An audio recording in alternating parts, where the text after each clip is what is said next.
Bonjour à tous, merci de nous rejoindre pour cette discussion.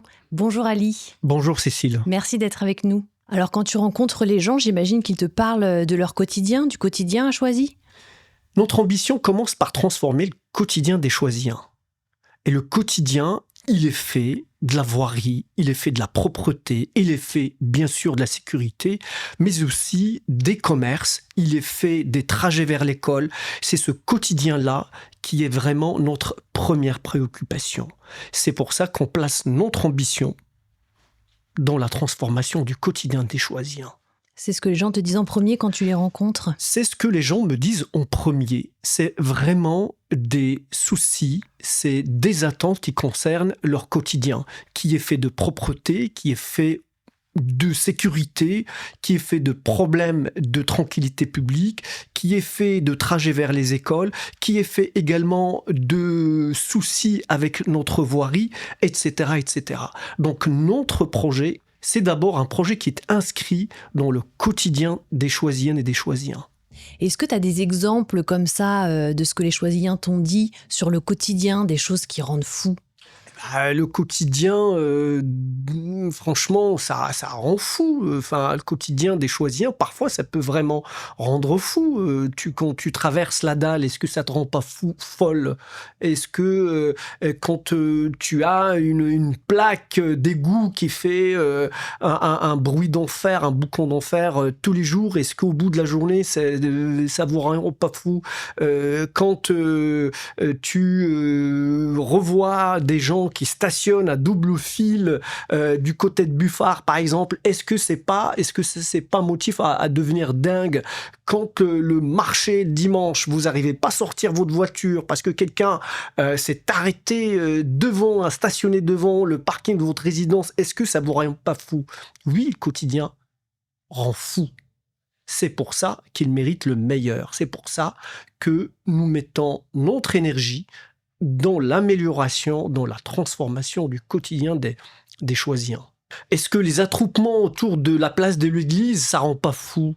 Est-ce que quand vous prenez l'avenue Victor Hugo et que sur les gondoles et que vous voyez l'état dégradé de cette avenue, de ces quartiers, est-ce que ça rend pas fou? La réponse est oui. Le quotidien peut rendre fou. C'est pour ça qu'il est, j'ai envie de dire, quasiment d'urgence publique de s'occuper des quotidiens des Choisiens.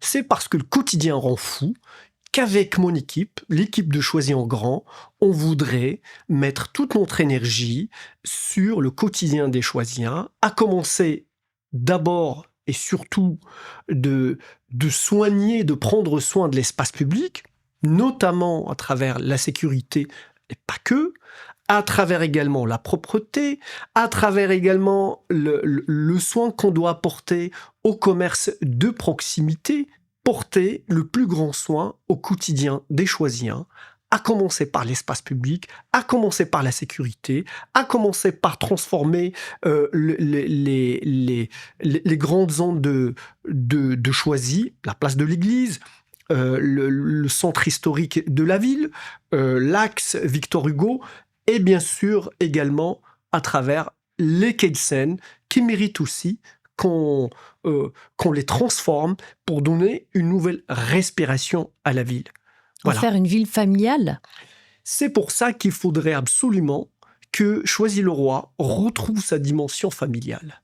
Parce que le Choisy dont les gens rêvaient d'avant, c'était surtout le Choisy familial. Alors, sans revenir, je dirais, dans le passé, parce qu'il est impossible de revenir dans le passé, l'idée à retenir quand on écoute les Choisiens, c'est la dimension familiale de la ville. C'est pour ça que cette dimension familiale, conviviale, on aimerait qu'on la retrouve dans les différents quartiers de la ville. Voilà, dans les grandes places de la ville, la place de l'église, l'axe Victor Hugo, les gondoles, mais aussi dans les quartiers sud, à travers les navigateurs, via notamment la rénovation urbaine dont elle fait partie, mais aussi le quartier de la Prairie.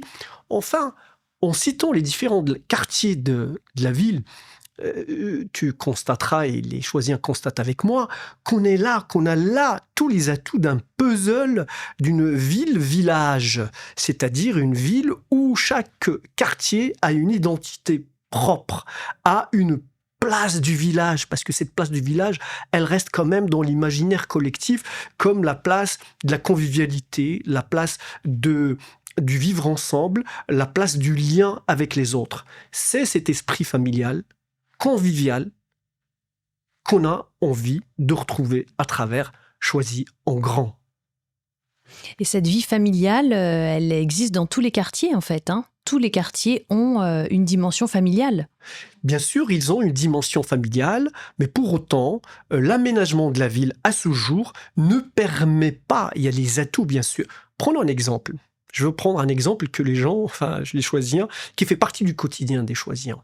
Prenons l'exemple de la dalle. Est-ce que tu sais, Cécile, que sur les 3 tours de la dalle, en fait, les 3 tours, c'est 3 villages. D'accord. 3 Ce villages. sont 3 villages, quand on y regarde de plus près, c'est 3 villages où il y a énormément d'enfants. Et alors, ce qui me frappe, c'est que, bien que ces villages soient pleins, enfin, ces tours villages soient pleins de familles d'enfants, on n'y voit que très très peu d'enfants sur cette place de la dalle. Ce qui est vraiment pas normal. Ce qui est juste pas normal.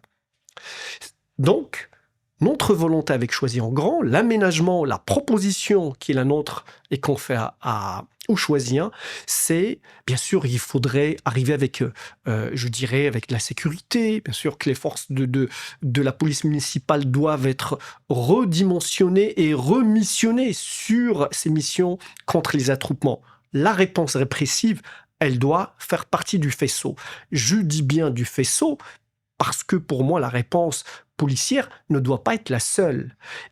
Pour faire en sorte que ces attroupements reculent, il faudrait que les familles, et notamment les enfants ont un rôle extrêmement déterminant à jouer dans le réaménagement de la ville. Il faudrait que ces familles puissent reconquérir, puissent prendre place sur la dalle. C'est pour ça que, à travers ou à côté de la police, à côté de la réponse policière qu'on va porter et apporter à cette problématique des attroupements, nous avons aussi une réponse par l'événementiel, par le culturel, par le social, de manière à ce que cette place puisse accueillir des animations, des activités qui feront descendre les familles de leur tour et qui feront que ces familles-là, avec leurs enfants, prennent possession des lieux.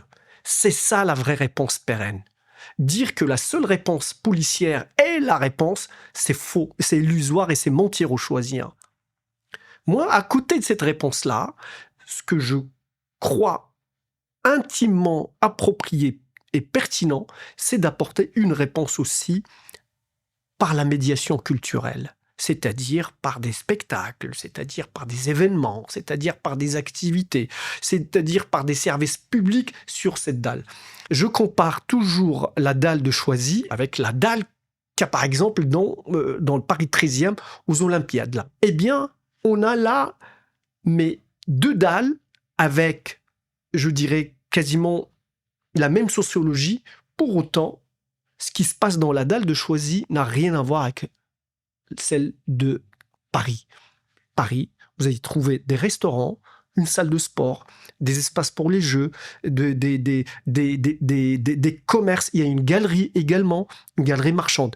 Preuve en est que l'urbanisme par dalle peut aussi avoir de beaux jours devant lui s'il y a un projet politique qui permette que les familles, que les différents publics, que les différents usages puissent se côtoyer et cohabiter sur un même espace.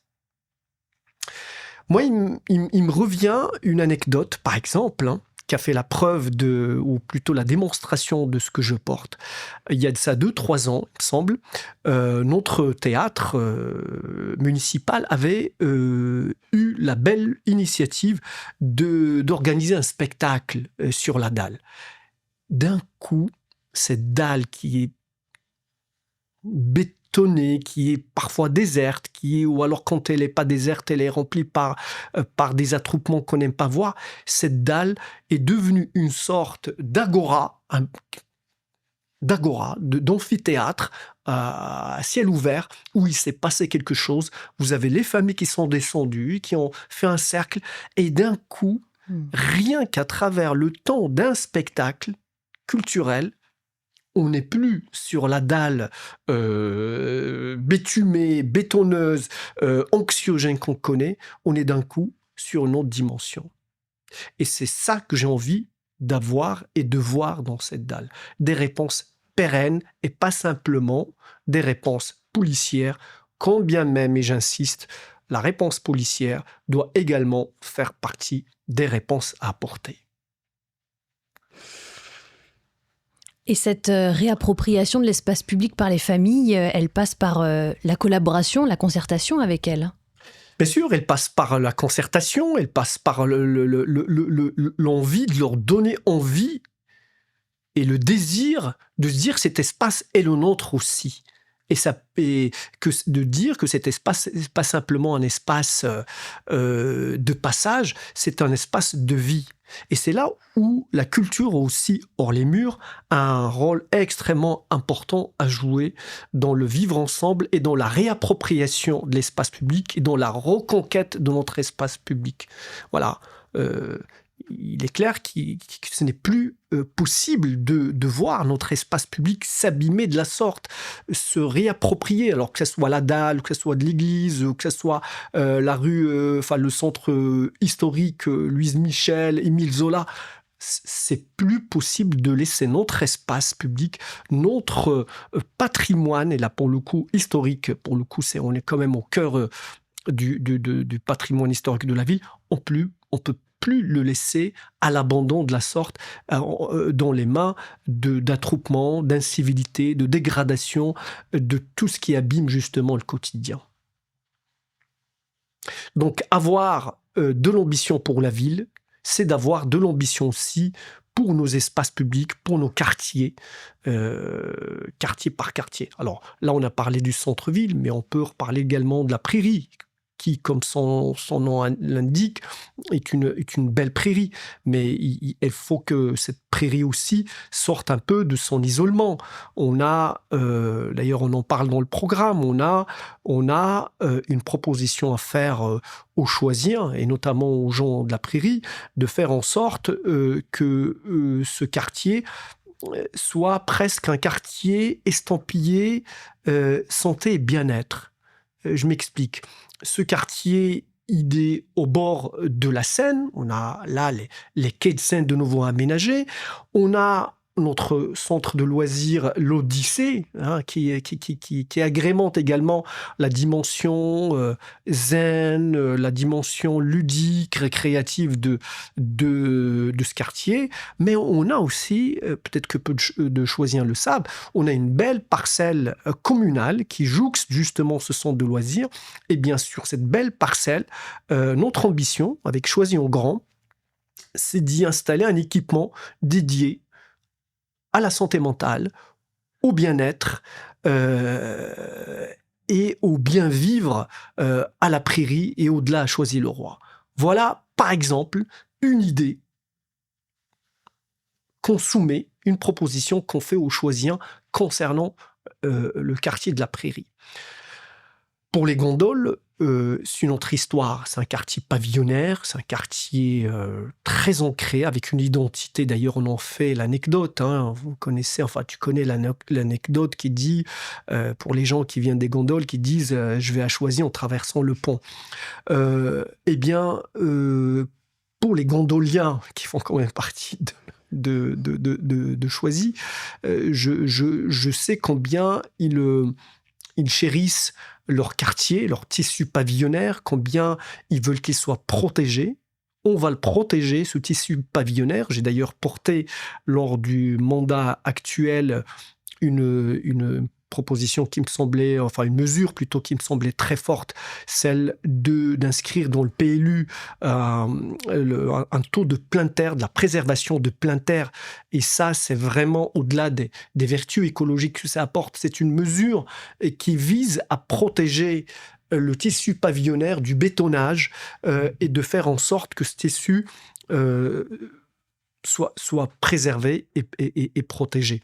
Donc pour les gondoles, l'axe Victor Hugo est pour nous un axe, une priorité à requalifier, aussi bien en termes de partis pris architecturaux, hein, pour revoir l'architecture en fait de tout je dirais, ce front d'avenue, que en termes également de services qu'il faudrait qu'on apporte, parce que c'est plus possible de voir les gondoles ou surtout cet axe-là, cette avenue, avoir des commerces dégradés, des commerces bas de gamme, il faut dire ce qu'il y a. L'idée, c'est vraiment d'aller faire des propositions à des promoteurs responsables, des promoteurs qui auront à cœur, comme nous, de requalifier cette avenue et de faire en sorte que ces promoteurs portent à la fois des projets de qualité immobilière, mais aussi de qualité en termes des services et des commerces de proximité qu'on doit associer à la requalification de cette avenue. Bah là, tu vois, Cécile, là, c'est du direct, hein. Je viens de recevoir un texto Ah oui? qui me dit: Bonsoir Ali, il faut vraiment miser sur la sécurité à Choisy-le-Roi. Tout le monde en a marre des racailles, des attroupements, des alcooliques, des dealers. Il y en a beaucoup trop dans notre ville. Je passerai te voir, etc., etc., etc. Voilà, pour moi, là, on est tranquille et d'un coup, c'est le réel qui surgit de nouveau. Qu'est-ce que tu as envie de leur dire à ces gens qui te soutiennent et qui t'envoient des messages? D'abord, les remercier pour leur confiance et de leur dire: si vous, comme nous, on croit que notre ville a tous les atouts pour avoir une meilleure place que celle qu'elle occupe aujourd'hui, il faudrait qu'ils nous soutiennent, il faudrait qu'ils se mobilisent, il faudrait qu'ils mobilisent leurs voisins, leur réseau, le réseau du réseau. Bien sûr qu'il faudrait qu'elle aille aux urnes le 15 et le 22 mars, mais au-delà, parce que pour nous, le rendez-vous qu'on donne aux Choisiens ne s'arrête pas au rendez-vous que donne la France aux Français à travers les urnes. C'est un rendez-vous qu'on leur donne tout au long du mandat. Ali, merci d'avoir été avec nous. Alors, je crois qu'il y a plus de contenu et de podcasts qui vont arriver. N'hésitez pas à vous abonner aux réseaux sociaux et puis à nous suivre par tous les moyens à Choisy. Je donne également rendez-vous aux Choisiens, au 22 avenue Anatole France, juste à côté du Fleuriste. Notre permanence, c'est un appartement ouvert à tous et à toutes. On a des délicieux chocolats, on a du café, on a du thé, on a de la bonne musique et on a le sens de l'accueil. Donc, 22 avenue Anatole France, c'est la permanence de Choisy en grand. Et on vous y attend, nombreux et nombreux. Merci Cécile. Merci Ali.